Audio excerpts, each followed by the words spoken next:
Seguimos ahora con el tramo que corresponde a este horario, la conferencia plenaria sobre uso responsable de tecnologías, misión desde el punto de vista de los usuarios. Va a estar a cargo de Alejandro Tozzini, Orlando Martínez y Juan Carlos Papa, y con la moderación de Eduardo Pagano.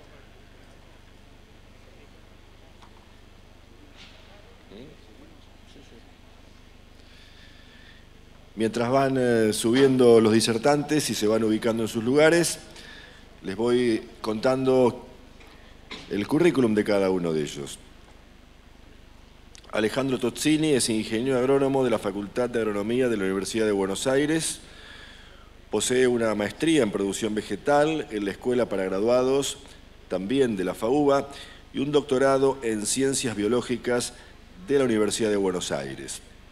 Desde 2004 trabaja como especialista en asuntos regulatorios en biotecnología vegetal en distintas empresas semilleras. Actualmente es gerente de asuntos regulatorios en Syngenta para Latinoamérica Sur y coordinador responsable del Subcomité de Manejo de Resistencia de Insectos de la Asociación de Semilleros Argentinos. Orlando Martínez es vicepresidente de la Federación Agraria de Cámaras Agroaéreas, FEARCA. Es médico veterinario desde 1969 y piloto aeroaplicador desde 1972. Además, es director técnico de Biolatina, productor agropecuario y empresario aeroagrícola. Fue disertante invitado a seminarios, congresos, jornadas y comisiones sobre reproducción animal y fitosanitarios, entre otros temas. Juan Carlos Papa es ingeniero agrónomo de la Universidad Nacional de Rosario, tiene una maestría en manejo de recursos naturales, es investigador del Grupo de Trabajo Protección Vegetal del INTA Oliveros, la provincia de Santa Fe. Ha realizado numerosos cursos de posgrado en el país y en el exterior. Es docente de posgrado de la Universidad Católica de Córdoba y de la Facultad de Agronomía de la Universidad de Buenos Aires. Autor de trabajos científicos y de divulgación. Y Eduardo Pagano, quien va a actuar como moderador, es ingeniero agrónomo recibido en la Facultad de Agronomía de la Universidad de Buenos Aires, es magíster en Ciencias en Producción Vegetal de la misma Universidad de Buenos Aires, doctor en Ciencias Biológicas de la Universidad de Granada, en España. Es profesor a cargo de la Cátedra de Bioquímica de la FAUBA. También es investigador del Instituto de Investigaciones en Biociencias Agrícolas y Ambientales de la misma facultad. En los últimos 8 años participó de la gestión institucional, primero como secretario académico y luego como vicedecano, función que cumplió hasta marzo de este año. Quedan con ustedes los disertantes de esta conferencia plenaria y en primer término le damos paso a Eduardo Pagano, quien va a oficiar de moderador. Eduardo, adelante, por favor. Muchas gracias. Bueno, buenos días a todos. La verdad que, bueno, vamos a ver si para el próximo Congreso de APRESIS logramos juntar tanta audiencia como Beto Quiroga, que cuando terminó, bueno, vi que la gente se iba. Pero considero que lo que vamos a hablar es fundamental, es muy importante. Tenemos acá 3 personas que van a tocar el tema en una forma variada, diversa y congregando todo en una misma idea, que es el uso responsable de las nuevas tecnologías que van apareciendo disponibles para el productor. Así que yo no voy a perder más tiempo, voy a darle la palabra al doctor ingeniero agrónomo Alejandro Tozzini, que nos va a hablar de la problemática del BT en los cultivos argentinos.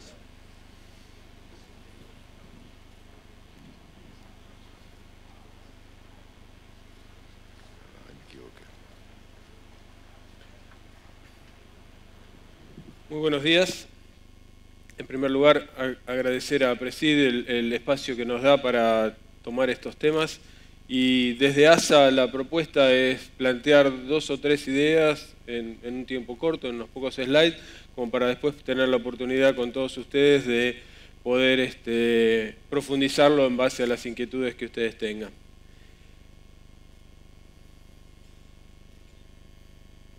Para esta pequeña presentación voy a tomar como marco una situación real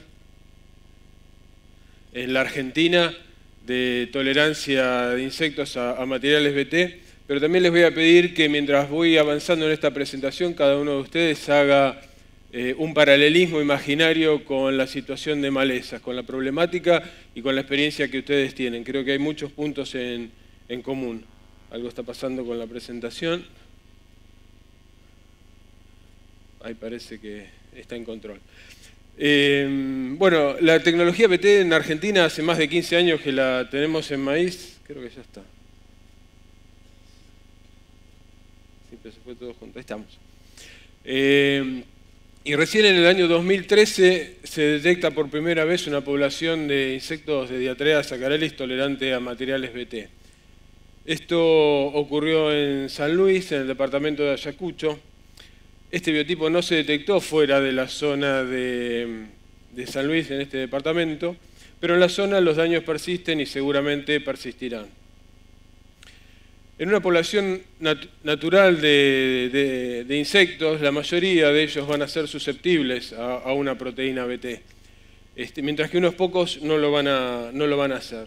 Los insectos tienen una gran cantidad de mecanismos para sobreponerse a los insecticidas, es decir, que hay varios genes, pero desde el punto de vista del modelo o de la conceptualización, lo manejamos como un modelo de herencia simple de un solo gen con dominancia por parte de la susceptibilidad. Y eso nos va a dar que podemos imaginar la población en términos de parentales, que son susceptibles homocigotas, resistentes homocigotas y los heterocigotas para esta característica. Disculpen, la terminología genética y alélica tal vez no es la estrictamente correcta desde el punto de vista genético, pero es muy simple para una presentación. Y el refugio, que todos conocemos, busca que estos individuos portadores de los alelos de resistencia se crucen con los individuos susceptibles. De manera tal, como podemos ver en estos cuadros, que aquellos portadores con los alelos R marcados en rojo vayan a dar toda una progenie portadores de alelos de susceptibilidad. Por lo tanto, va a ser susceptible y va a ser controlada a la generación siguiente. Si vamos un poquito más en detalle, acá tenemos un esquema del cultivo BT y su refugio, no BT. Como decíamos recién,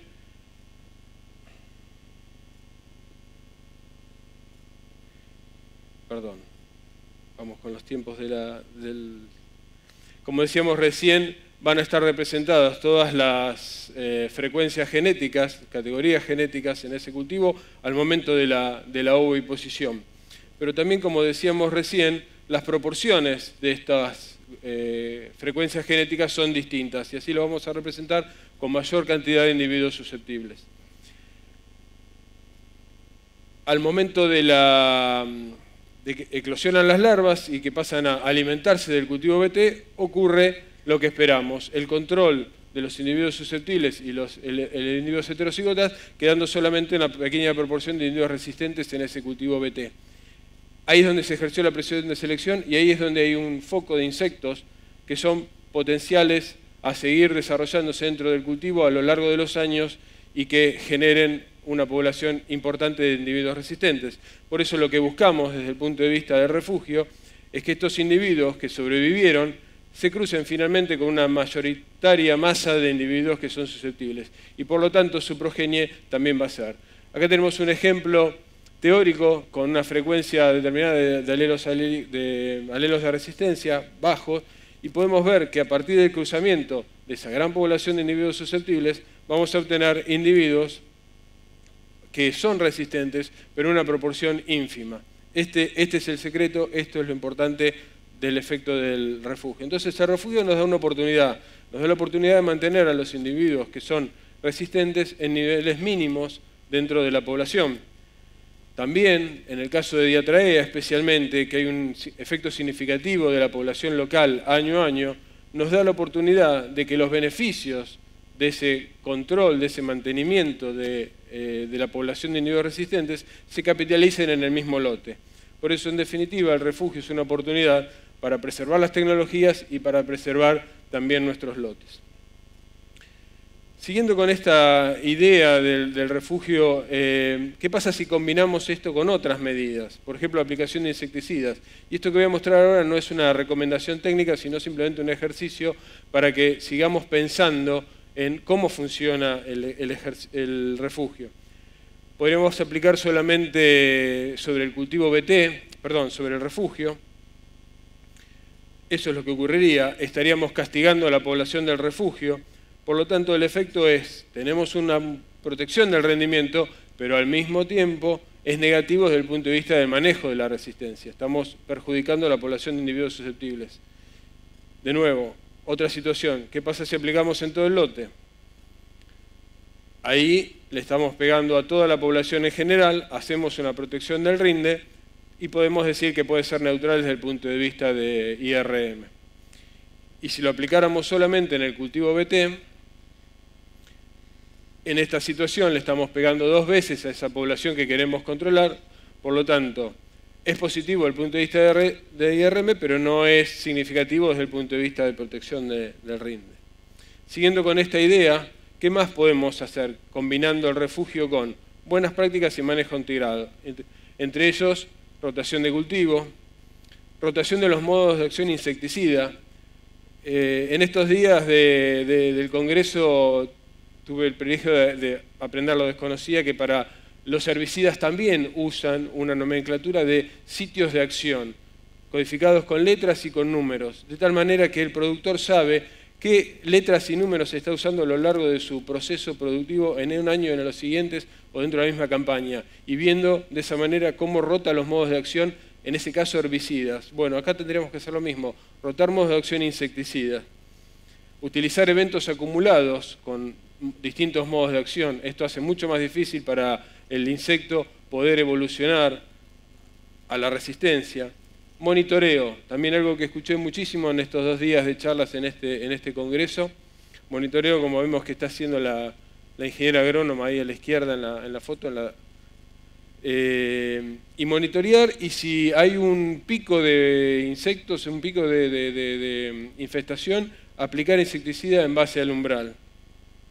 Monitoreo de malezas, también algo muy importante, sobre todo para evitar el puente verde entre un ciclo y el otro, para evitar que también en las malezas que están en el previo al cultivo haya insectos en un estado de desarrollo larval mayor al esperado, mayor al cual está preparada la tecnología, que es controlar las oviposiciones y las larvas que crecen sobre el mismo cultivo. En definitiva, tenemos buenas tecnologías BT, tenemos buenas prácticas agrícolas, tenemos los criterios para un manejo integrado de plagas, tenemos la herramienta del refugio, muy importante, y de nuevo, tomando el espíritu de este congreso, nuestra misión podría ser aplicarlos de manera combinada, todos, para proteger las tecnologías, para proteger los lotes y para ganar en sustentabilidad. Y por último quiero compartir con ustedes una frase que tiene 100 años, que en esa época se planteó tal vez con mucho temor, pero también con mucha sabiduría, de un investigador, un ingeniero agrónomo del Servicio Estatal de Estados Unidos, que en 1914 se estaba preguntando si los insectos podrían transformarse en resistentes a las aplicaciones de insecticidas, y hacía aplicaciones sobre distintas poblaciones y veía que había distintos comportamientos y distintos individuos que sobrevivían. Y una de sus frases del trabajo es la que está ahí puesta, resaltada, que dice: por esto podemos hacer la extraña aseveración de que cuanto más defectuosa es la aplicación de un insecticida un año, más fácil será el control al año siguiente. Nos estaba mostrando cómo los individuos que sobreviven, esos susceptibles que escaparon, en definitiva van a ayudar a mantener la población. Es la primera mención que podemos hacer al efecto refugio y que fue hecha hace justo 100 años atrás por Melander, por este ingeniero agrónomo. Nada más.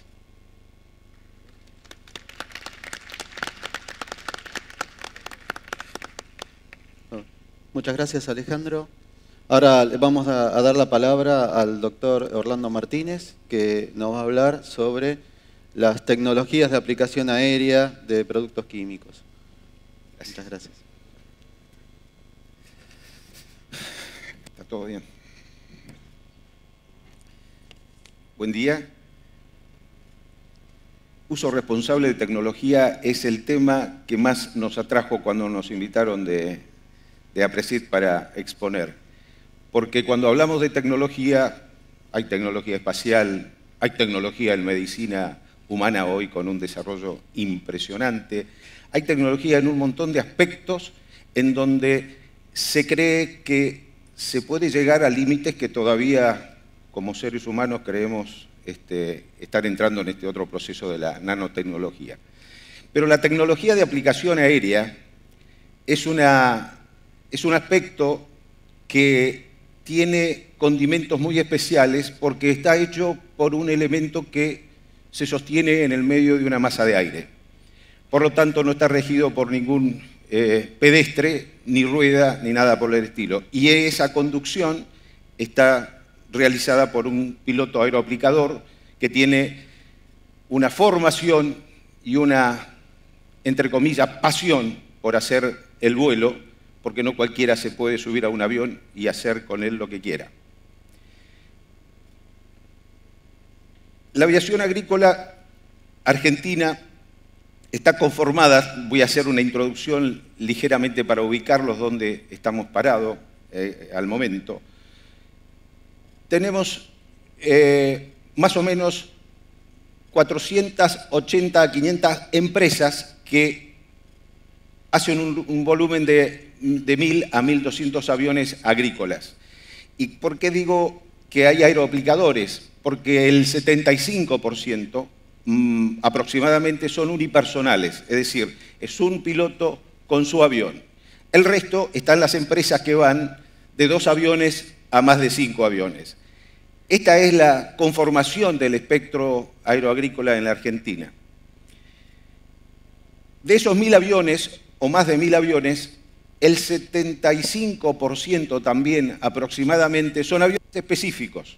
Son aviones que sirven solamente para aeroaplicar. El resto, ese 25-30% que queda, son aviones que han tenido un desarrollo ya antiguo y que han sido también adaptados, que hacen muy buenas aplicaciones iguales, pero todo vamos siempre a la seguridad operacional, que es el tema que nos compete siempre a la aviación agrícola, y dentro de la seguridad operacional, el avión específico es el que nos da toda la garantía. Somos la tercera aviación agrícola de Occidente. No es menor. En la superficie agrícola de Argentina, la capacidad que tiene la aviación agrícola de poder demostrar su capacidad de atender las necesidades de los productores, porque estamos y existimos porque nos necesitan los productores.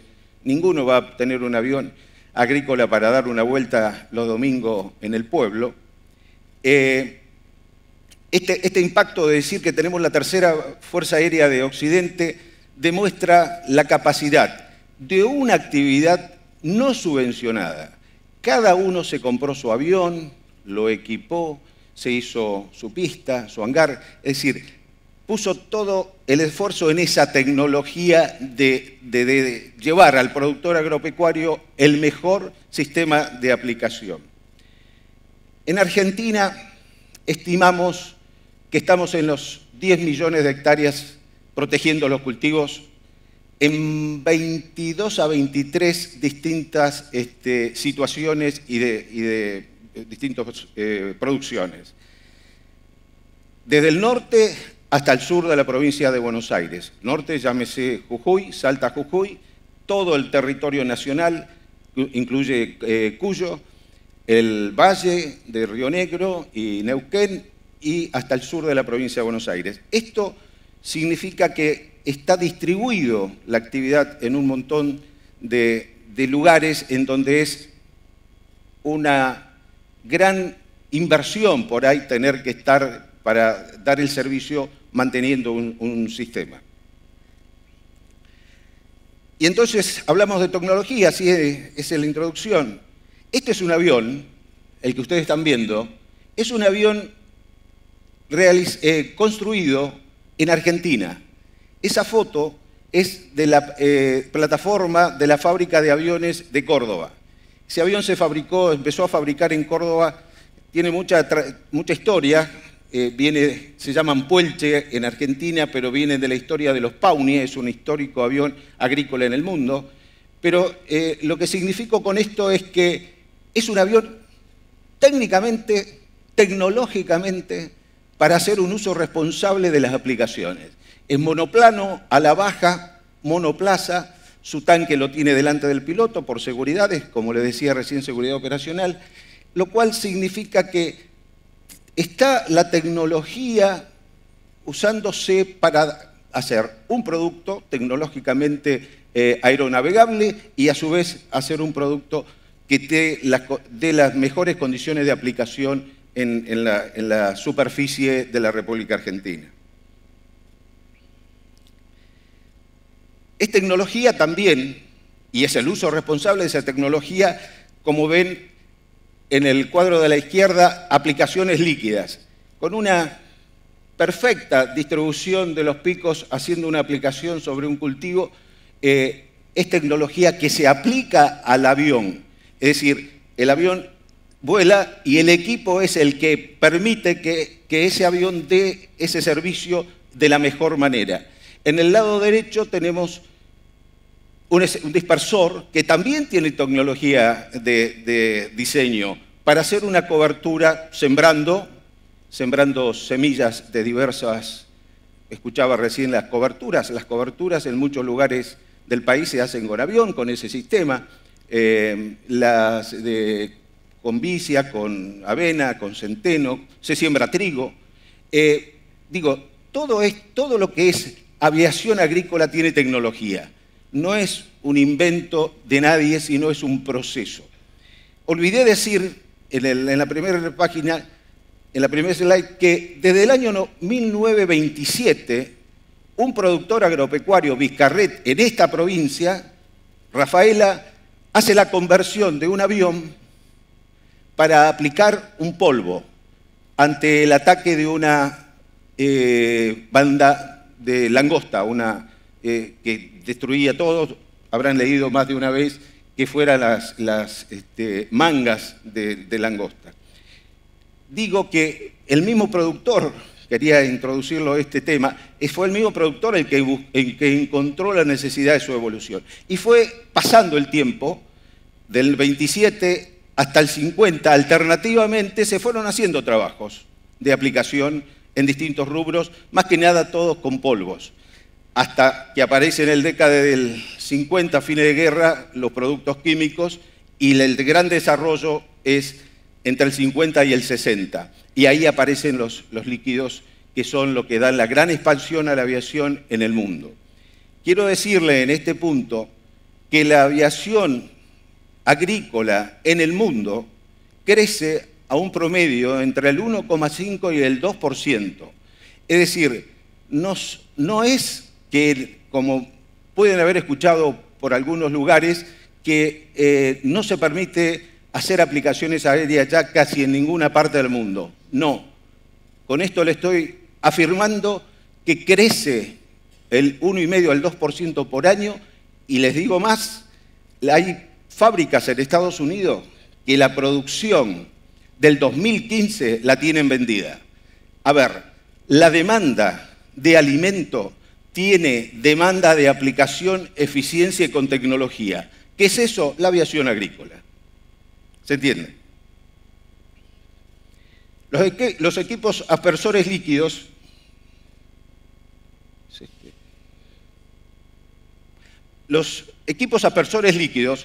tienen en los aviones lo que se llama reguladores de caudal en tiempo real. ¿Por qué? Ustedes saben que los aviones se mueven, como decía, en una masa de aire, y la masa de aire, si va a favor del viento, tiene una velocidad mayor el avión que cuando lo tiene a esa masa de aire en contra. Por lo tanto, necesita de tener una regulación en tiempo real, y calculen que el avión está volando casi a 200 kilómetros por hora a 3, 4, 5 metros del suelo, tiene que tener una respuesta, los caudalímetros de altísima eficiencia, cosa que se logra, lo tenemos en tecnología nacional y importadas también. Esto da la garantía de la homogeneidad de la aplicación en cualquier cultivo, llámese insecticida, fungicida o herbicida. Los líquidos aspersores tenemos, en otro aspecto de la tecnología que aplicamos, es el uso de picos para manejar la gota y esa gota nos ayuda a manejar también lo que es la deriva, famosa difamación que tiene la aviación agrícola.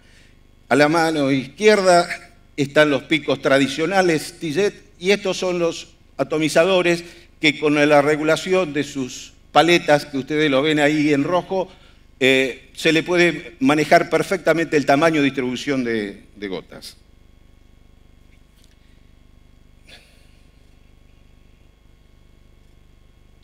¿Me quedan 4 minutos? Dice acá.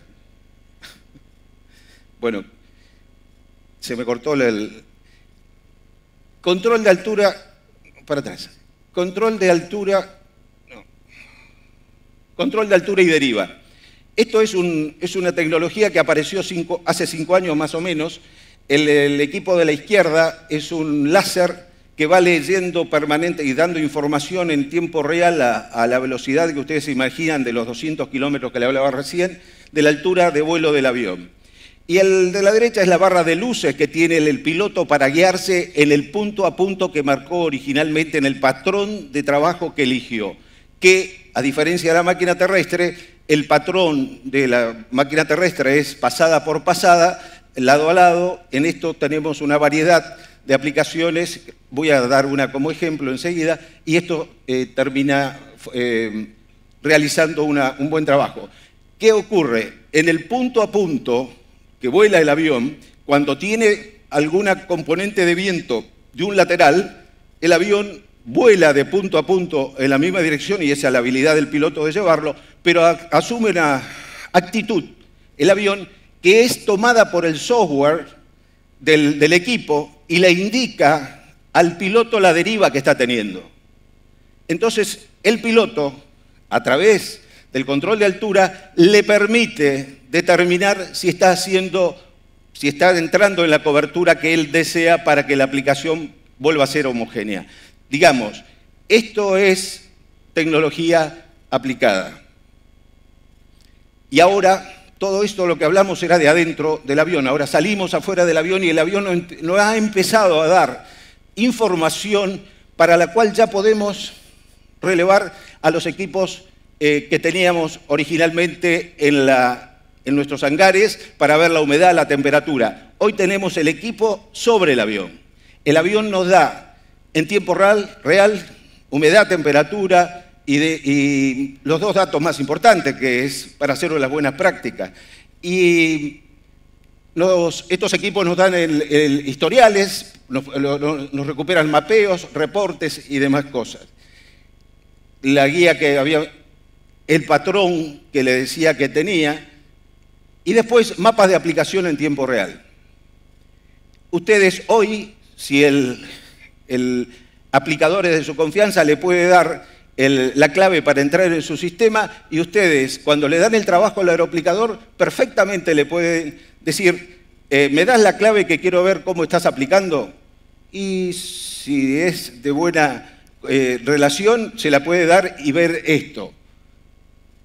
También podemos ver esto. Este es un lote de 110 hectáreas donde se marca perfectamente la cobertura de la superficie trabajada. Eso es tecnología argentina. Eso que están viendo ustedes ahí se produce en el país. El know-how es argentino. Esta es la tecnología aplicada a la aplicación. Tenemos indicadores de temperatura y humedad en tiempo real, por eso le decía que arriba del avión va el equipo, y esto demuestra, son 2 vuelos realizados en un trabajo. El primer vuelo es el verde más oscuro y el segundo vuelo es el más claro. ¿Qué está indicando? Que el primer vuelo se hizo con menos temperatura que el segundo vuelo. Hasta eso podemos hoy controlar y dárselo al productor. Está dentro de la tolerancia, ¿no? Se marcaba que estaba promedio 18 o 20 grados, así que estábamos dentro de lo que es perfectamente manejable la aplicación. Y acá los sensores de humedad. El avión ha comenzado, fíjense la tabla de colores de la izquierda, el avión ha comenzado con una humedad de arriba del 61% y en el segundo vuelo, la recarga ha bajado al 50, 51, también dentro de los parámetros de las buenas prácticas de aplicación. Y acá tengo que estar terminando, porque me queda un segundo, me voy a exceder. El tema es lo siguiente. Toda esta aplicación, todo esto que yo les he contado a ustedes, todo esto no sirve si pasa esto. Entonces, si en el espacio que yo he estado hablando, que son 10, un poquito más, se están muriendo 170 personas de hambre en el mundo, nos falta algo. Algo nos está pasando a la sociedad. Algo tenemos que hacer. Y acá los convoco a que tengamos convergencia de ideas y planteemos todos juntos una salida no para la Argentina, que es fundamental, sino para el mundo. Y Argentina tiene una responsabilidad social mundial por la superficie que le permite y que Dios le ha dado para poder ser arada. Muchas gracias.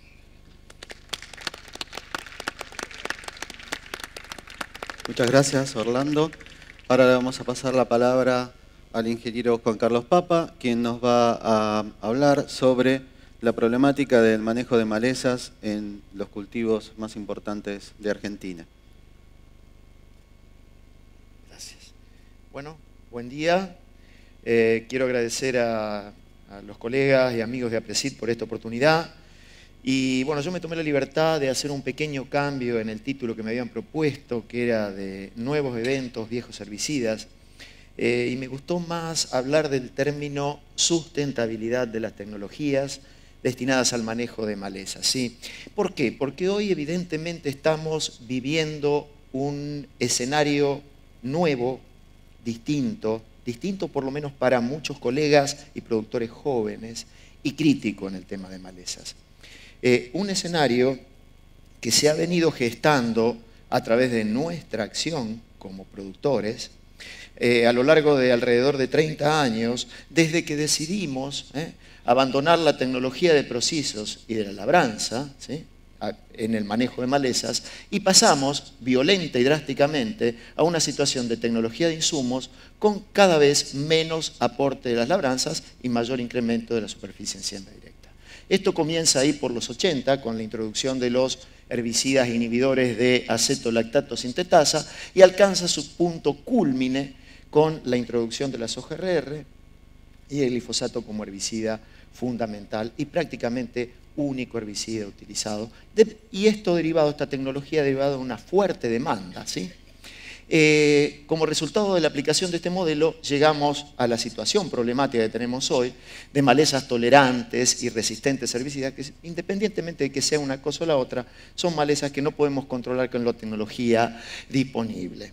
Entonces la gente demanda el líquido para manejar esta situación. Cosa que no es fácil.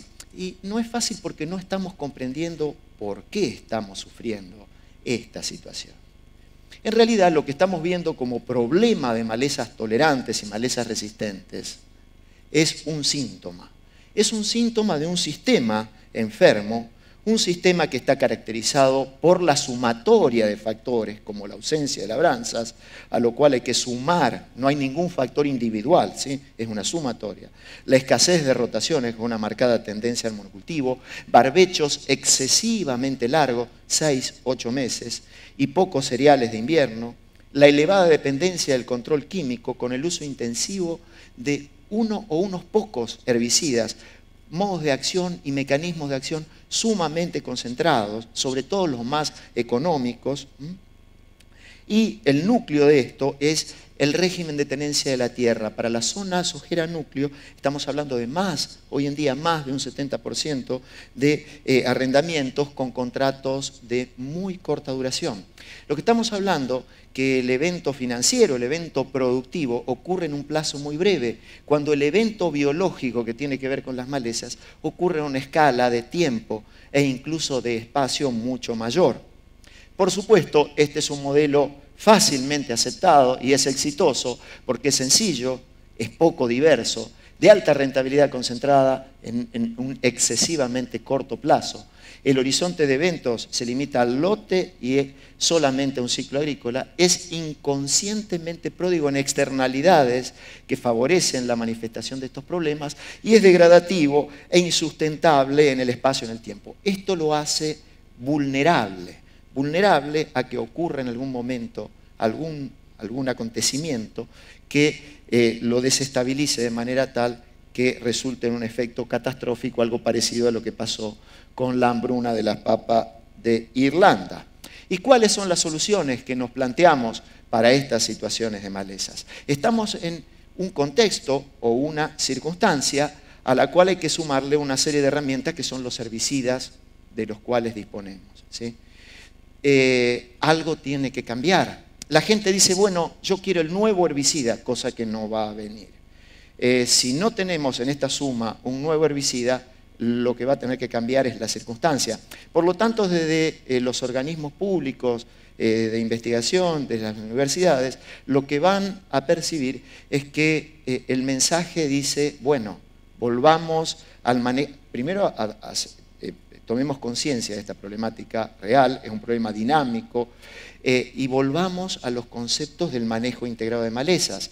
Desde el lado de las empresas, lo que vamos a recibir son excelentes herramientas, pero son herramientas que vienen del periodo en que aplicábamos lo que era tecnología de procesos. Acá estamos hablando de mecanismos de acción desde la década del 40 hasta fines de los 80, comienzo de los 90, y que son excelentes herramientas porque no hay otra cosa. Y esto va a venir seguramente a ayudarnos a solucionar el problema, pero de estos productos, viejos productos para solucionar nuevos problemas, entre comillas, no hay ninguno que nos vaya a servir como sustituto del glifosato o que podamos utilizar eficazmente como tecnología de insumos, como estábamos acostumbrados hasta ahora. Si no utilizamos estos productos en un contexto, en un marco de tecnología de proceso y dentro de lo que se conoce como manejo integrado de malezas, lo más probable es que aparezcan nuevas resistencias, nuevos problemas de tolerancia y arruinemos estos productos. Por otro lado, la industria también nos ofrece la biotecnología, ¿sí? ¿Qué son los eventos biotecnológicos aplicados al manejo de malezas? No son otra cosa más que extensiones en la posibilidad de uso de un herbicida. Si antes podíamos utilizar un producto en barbecho químico solamente, ahora, con el apoyo de la biotecnología, de estos eventos, lo vamos a poder utilizar quizás en preemergencia o incluso como la gente demanda ávidamente en postemergencia. Por supuesto, estos eventos biotecnológicos que van a ser de mucha utilidad para ayudarnos a resolver estos problemas, también van a funcionar y van a ser sustentables dentro de un contexto de tecnología de procesos y de manejo integrado de malezas. ¿Qué es lo que tenemos? Tenemos soja tolerante al glifosato, maíz tolerante al glifosato y al glufosinato, maíz tolerante al glifosato y al glufosinato de amonio, algodón tolerante al glifosato. Y ustedes se preguntarán, ¿qué es lo que se viene? Lo que se viene es bastante interesante y cuantitativamente también importante. Dentro de maíz, las empresas no son muy amigas de informar, así que tuve que ir a Argenbio, que es mi fuente de información. Y ahí encontré que en materia de maíz tenemos una tercera generación de tolerancias a herbicidas que no pude averiguar a qué principio activo se refería. La tecnología en LIST, esta sí es más conocida, que es una tolerancia a 2,4-D y a graminicidas de tipo FOB, de Dow. La Roundup Ready 2 Extend, que combina tolerancia al glifosato y tolerancia a dicamba. También de Monsanto una tercera generación de tolerancia a herbicidas, similar a esta con un tercer modo de acción que tampoco pude averiguar cuál es. Por el lado de DuPont, lo que denomina modo de acción múltiple, que calculo que debe ser la tecnología GATT, es decir, tolerancia a glifosato e inhibidores de ALS simultáneamente.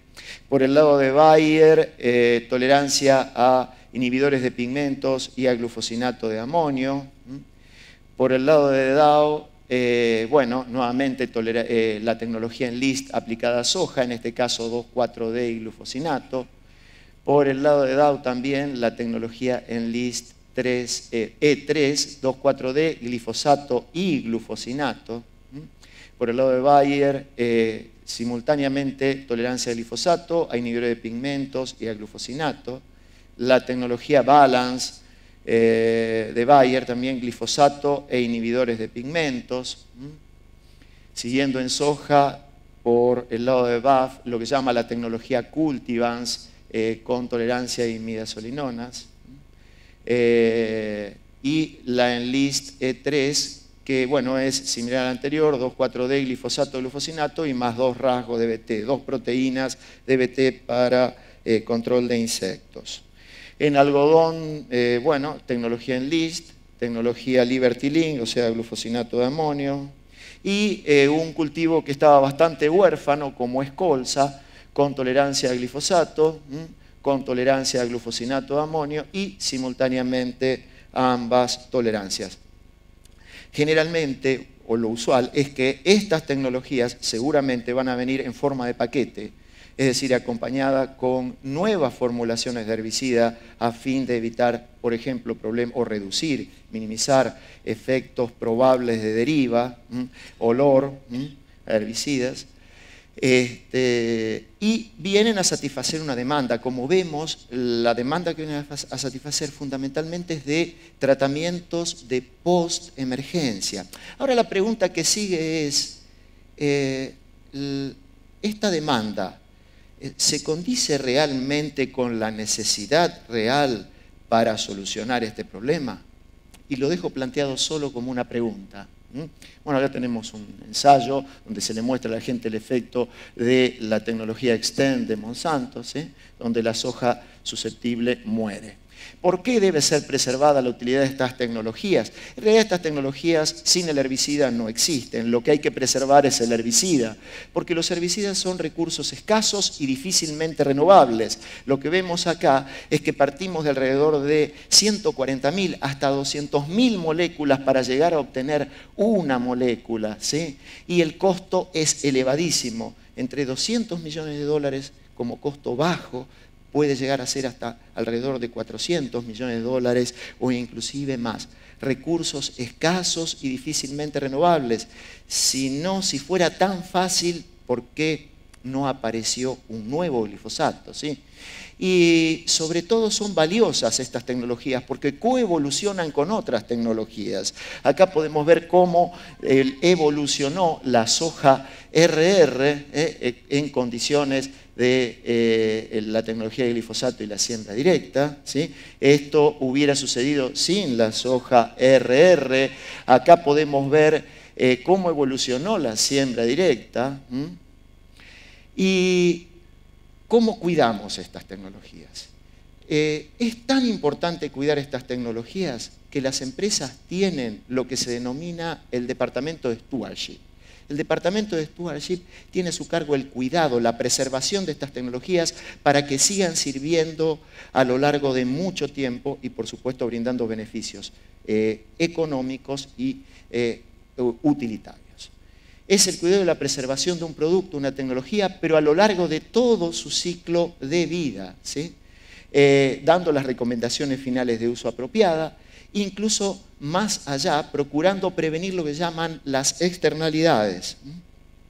¿Cómo se preserva la utilidad de estas tecnologías? En primer lugar, hay que reconocer la naturaleza biológica, y eso está en nosotros, la naturaleza biológica y dinámica del problema de malezas, ¿sí? Que ocurre en una escala espacial y temporal que trasciende en mucho la escala del lote y del periodo en que yo hago la acción o que llevo adelante el proceso productivo. Readquiriendo la cultura del manejo de malezas, ¿sí? Capacitándonos permanentemente. Los colegas jóvenes no tuvieron oportunidad y los mayores han perdido la cultura del manejo de malezas. Hay que volver a adquirirla. Evitando la evolución y la dispersión de resistencia y tolerancia, reduciendo el riesgo de fitotoxicidad y respetando el entorno, el ambiente y a la sociedad.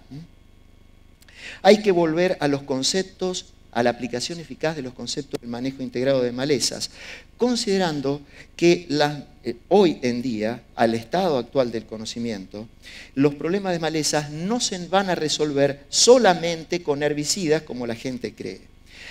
Los organismos públicos y las empresas originantes de las tecnologías van a tener que aportar capacitación, van a tener que ser generosos en ese sentido, ¿sí? Vamos a tener que asumir una actitud proactiva. La proactividad cobra un papel importante. La aplicación de estrategias de prevención, más que de erradicación, que hasta ahora se ha demostrado que es imposible, evitando que evolucionen los problemas de malezas, que se dispersen a través de maquinarias cosechadoras, el transporte, ganado, forraje, corrida de agua, semillas. El monitoreo, hoy alguien ya habló del monitoreo en malezas, es clave, y es clave a lo largo, no solamente cuando tengo el cultivo implantado, sino ya desde la etapa del barbecho, para detectar los problemas oportunamente y tratarlos oportunamente, ¿sí? También para detectar problemas de resistencia cuando estos son incipientes y eliminarlos del campo como sea. Es importante volver a llevar registros lo que se hace, de lo que se hará, de lo que se hizo y de lo que hay. Esto nos va a permitir planificar y encarar la problemática con una diversidad de soluciones aplicado o una diversidad de problemas.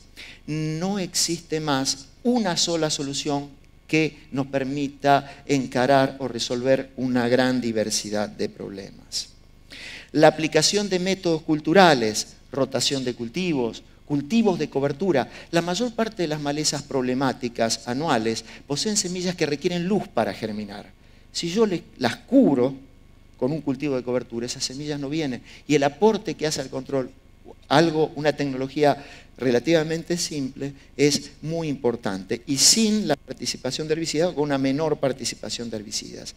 Arreglos espaciales competitivos, ¿sí? Menores espaciamientos, utilización de cultivares, también que tenga una mayor capacidad competitiva. Esto, por supuesto, acompañado por la rotación de diferentes modos y mecanismos de acción de herbicidas.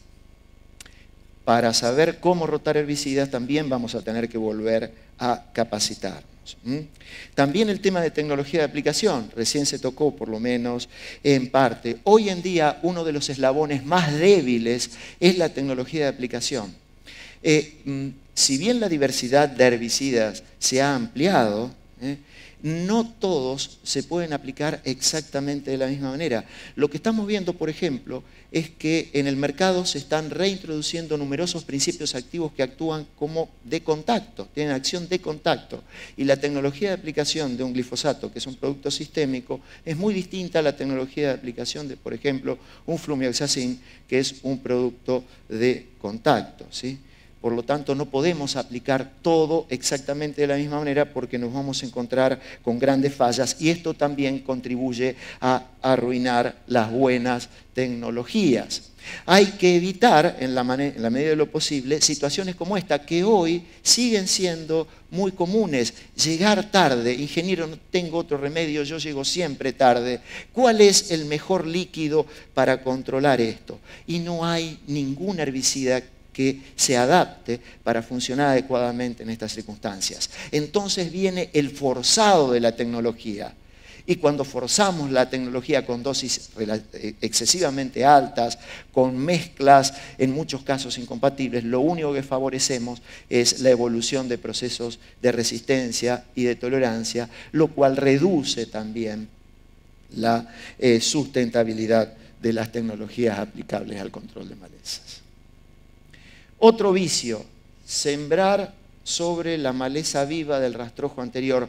Total, después va a venir el ingeniero y me va a dar algún líquido, algún sulfato de amonio. Y ese líquido, ese sulfato de amonio en la mayoría de los casos es solo una ilusión dentro de una necesidad extrema que no existe. Y esta maleza termina compartiendo con el cultivo y afectándolo a lo largo de todo su ciclo. Entonces viene otra situación. Dejamos de trabajar como productores o como ingenieros agrónomos y nos transformamos en bomberos. Vivimos apagando incendios. Vivimos atacando la coyuntura en el corto plazo y esto también afecta la sustentabilidad de la tecnología. Otro problema, cómo secuenciamos los herbicidas a lo largo del proceso productivo y sobre todo los residuales. Los residuales son herramientas indispensables que debemos volver a utilizar, pero es importante secuenciarlas correctamente para evitar, por ejemplo, procesos denominados de estaqueo, es decir, sumatorias de compuestos persistentes en el suelo y que tienen un mecanismo de acción similar. Y se suman estos productos en el suelo, se acumulan y producen efectos de este tipo. Por ejemplo, un producto como Equip, selectivo para maíz, su selectividad fue afectada por lo poco que quedó del metsulfurón del barbecho anterior. O, en este caso, soja, donde se aplicó clorimurón y la selectividad fue afectada por lo poco que quedó del metsulfurón del barbecho anterior. O, en este caso, trigo, ¿sí?, donde se aplicó una sulfonilurea para controlar malezas y antes se había hecho un cultivo donde se había aplicado imacetapir. Para esto también es necesario conocer de modos de acción. También hay que considerar que estas nuevas tecnologías, estos eventos, no se transformen en futuras malezas difíciles de manejar.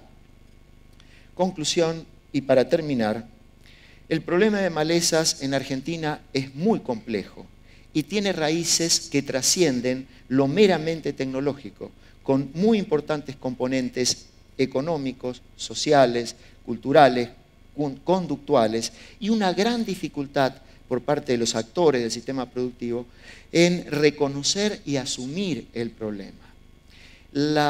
Yo lo que opino, y es una opinión particular, es que se están demandando soluciones, primero que no están disponibles, ¿sí? y muchas veces la industria en buscando satisfacer esas demandas aporta indirectamente en lugar de solucionar la problemática, a empeorarla. Las soluciones aportadas por la biotecnología seguramente pueden llegar a contribuir a mitigar el problema, pero solo si son aplicadas dentro de un contexto de tecnología de procesos.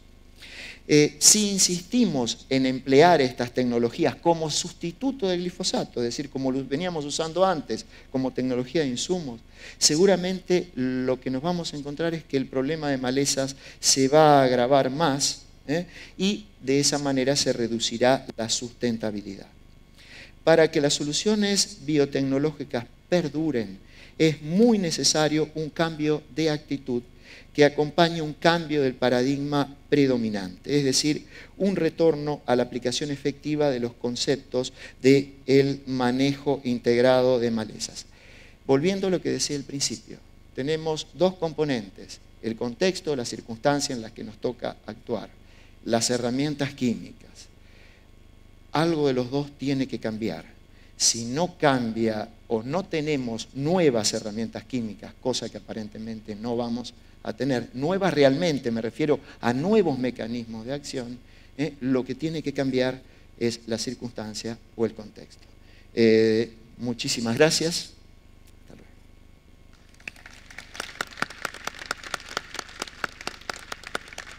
Muchas gracias, Juan Carlos.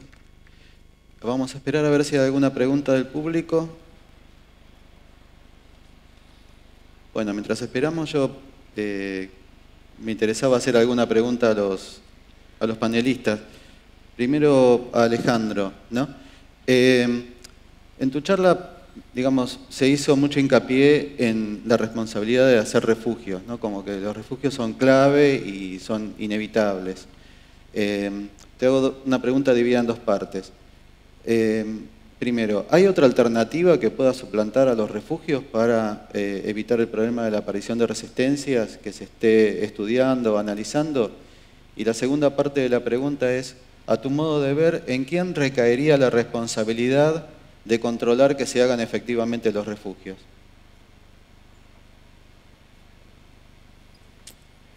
El tema con la resistencia es que lo que tenemos que asumir es que tarde o temprano va a aparecer. Esto es lo que nosotros, tanto en las malezas como en los insectos. Entonces, de lo que se trata es que con el refugio y con todas las buenas prácticas, demorarlo lo más posible.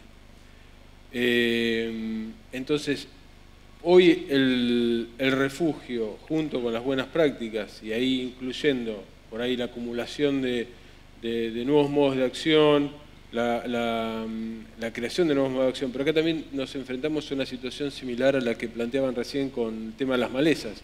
No hay, y no es fácil, y no es barato llevar al mercado nuevas tecnologías, nuevos eventos BT. Entonces, mientras eso ocurre, la verdad es que el tema es justamente cómo entre todos, y acá voy a tu segunda pregunta, entre todos tomamos la responsabilidad de lo que hacemos cada uno de nosotros en los campos y llevamos no hay una sola receta, no hay una sola fórmula. Creemos que el refugio es una herramienta indispensable, pero hay que acompañarla.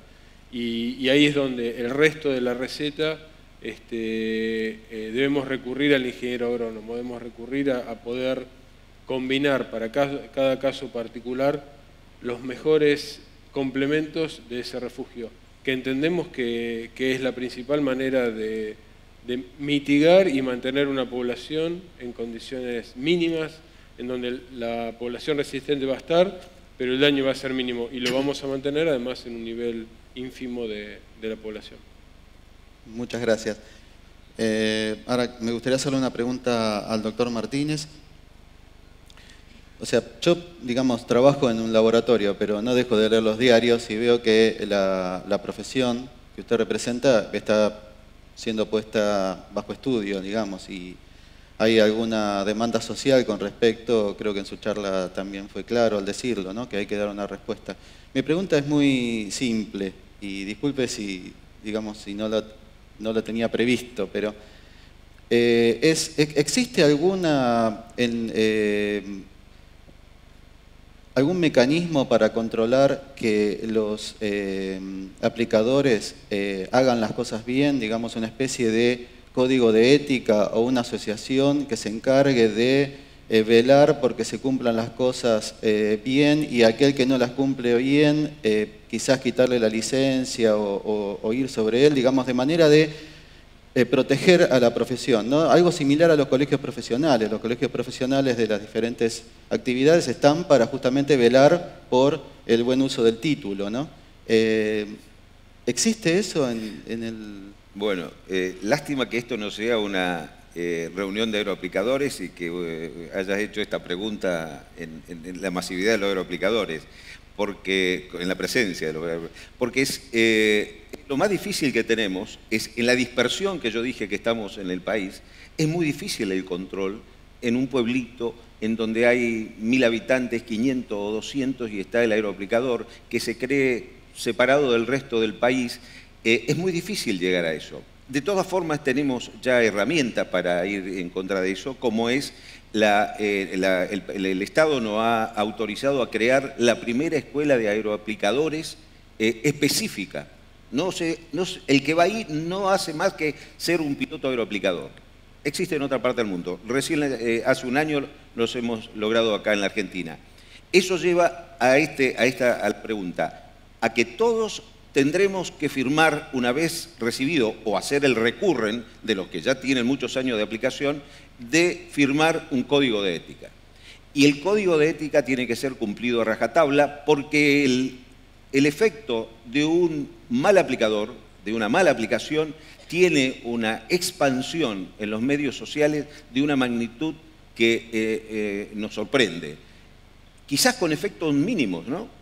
Hace muy poquito un caso en el Chaco. Bueno, resultó que los chicos tenían diarrea, vomitaban, y se puso todo el esfuerzo para que se determinara si fue la aplicación o no. No, era materia fecal de palomas que habían caído al agua del reservorio y tenía una carga de colibacilosis de aquella. Digo que también nos permitan a nosotros, cuando eso ocurre, poder sacar las contras información para aclarar los puntos. Esa es mi respuesta. Está bien. Bueno, y por último, muchas gracias, Orlando. Y por último, tuve mucha dificultad para poder hacer una pregunta porque cada vez que anotaba algo lo decía en el próximo slide. Así que Lo mío es muy simple. Si en base a su experiencia puede vislumbrar que suceda con algún otro herbicida lo mismo que pasa ahora con el glifosato, que pareciera que es una mala palabra para algunos sectores y que se busca prohibirlo por todos lados. Es muy interesante tu pregunta porque, a ver, primero, el glifosato no es el primer herbicida el cual ha manifestado resistencia, las malezas. La resistencia a herbicidas es una cuestión muy vieja. Yo diría que el glifosato fue uno de los últimos herbicidas en expresar algún problema de resistencia. En Argentina, es más, ya, y en una de las diapositivas estaba, lo que pasa es que no hubo tiempo de explicarlo mucho tampoco, en Argentina la resistencia no es una cosa nueva. Ya en la década del 90, cuando se introdujeron los inhibidores de ALS, clorimurón, imacetapir, etcétera, que resultaron, que facilitaron ese salto de la tecnología de procesos a la tecnología de insumos, al facilitar tanto el manejo de las malezas y hacerse un uso tan intensivo de estos herbicidas, enseguida apareció el Amaranthus quitensis, el yugo colorado común, resistente a este grupo de herbicidas. Lo que pasa es que esto ocurrió en la década del 90, enseguida apareció la soja RR asociada al glifosato, que yo digo que puso la basura abajo de la alfombra. Hoy esa basura está volviendo a aflorar. Todos los herbicidas tienen posibilidad de generar un proceso de evolución, de resistencia en las malezas. Todo depende de la medida de la presión de selección ejercida por ese herbicida y va a depender también de la intensidad de uso, de la frecuencia con que se lo utilice, ¿sí? La idea acá es que tomemos conciencia de que esto es un proceso dinámico. Estamos trabajando con organismos vivos que tienen variabilidad y como resultado de esa variabilidad se producen procesos evolutivos que dan lugar a la resistencia. Muchas gracias. Bueno, estamos re bien con el tiempo, creo que nos vamos a llevar el primer premio en eso. Me gustaría decir dos palabritas finales a modo de conclusión. Me parece que haciendo una alegoría de todo lo que estuvimos hablando, tenemos que golpear la puerta de la conciencia, no solamente de los productores, sino también de los organismos que estamos involucrados con lo agrario. El año pasado, cuando me despedía de los estudiantes, dije que la profesión agrícola, la actividad agrícola en este momento está siendo puesta bajo estudio, bajo evaluación, mientras hace 30 años uno decía, andate al campo a respirar aire puro. Hoy la gente piensa de que va al campo a contaminarse. Creo que todos somos responsables de cambiar esa óptica. Tengo entendido que a nivel elevado, ¿no?, ya sea de organismos, se está trabajando activamente en ese tema. Y mi respuesta es la siguiente: ¿cuántas veces tenemos que golpear la puerta de la conciencia, ¿no? Y bueno, todas las veces que sean necesarias para que se abra. Así que bueno, muchas gracias por este día y gracias a la gente que se quedó y que nos escuchó. Realmente estoy muy agradecido por su presencia y buenas tardes, hasta la próxima vez. Con un fuerte aplauso los despedimos y les agradecemos a Alejandro Tozzini, a Orlando Martínez, a Eduardo Pagano y a Juan Carlos Papa por este bloque.